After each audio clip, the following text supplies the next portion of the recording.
c'est que parfois on a l'impression que le haram réussit plus.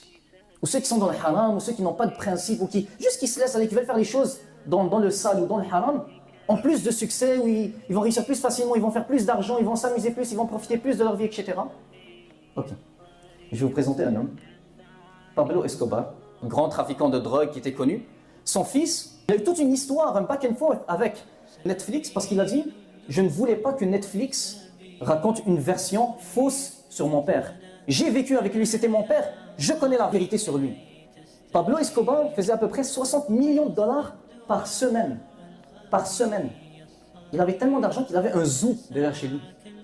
Donc sa cour c'était un zoo. Et pourtant, devinez quoi? Allahu Akbar. Son fils, il dit, je vous le dis, j'ai vécu sous le même foyer que lui chaque jour. Je vous le dis, mon père n'était pas heureux.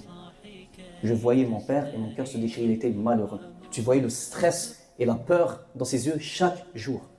Pourtant, nous, là, chacun d'entre nous, on est humain. Tu te dis, il a tout ce qu'un être humain voudrait.